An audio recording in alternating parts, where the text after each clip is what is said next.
Hi friends, இன்னைக்கு வந்து நம்ம வந்து மீன் வறுக்க போகிறோம்.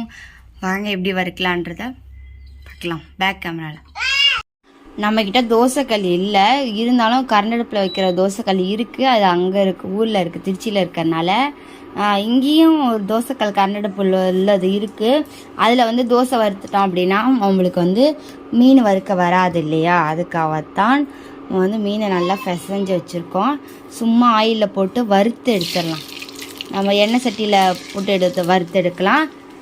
சில பேர் வந்து தோசைக்கல்லில் எண்ணெய் ஊற்றி வறுப்பாங்க. நான் வந்து எனக்கு தோசைக்கல் வந்து ஊரில் இருக்கனால நான் ஒவ்வொரு மீனாக போட்டு சும்மா ஒரு 4-5 மீன் வறுக்கலான்ட்டு அந்த மீனை மட்டும் இதில் போட்டு நான் வறுத்து எடுத்துக்க போகிறேன். நம்ம வறுத்து எடுத்துடலாம். பொரிக்கன்னா நிறைய இவ்வளோ இதுக்கு ஊற்றி 4-5 மீனாக போட்டு பொரிச்சு எடுக்கிறது.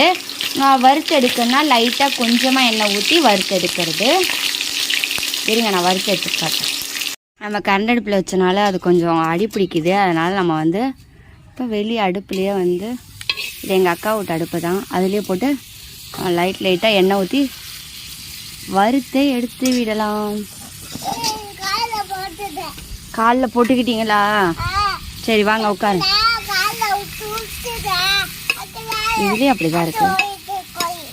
ரொம்ப நாளாச்சு இந்த சட்டியில் இந்த தோசைக்கல்ல மீன் வறுத்து.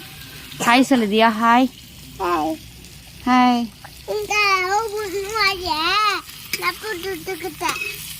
இந்த மீன் உடையுதா என்னன்னு தெரியல, உடையுது ரொம்ப.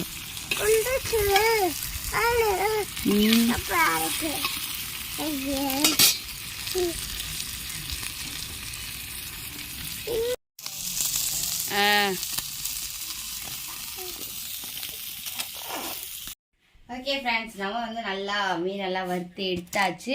இந்த வீடியோ பிடிச்சிருந்துச்சு அப்படின்னா லைக், ஷேர், கமெண்ட் பண்ணி சப்ஸ்கிரைப் பண்ணுங்க. Okay bye.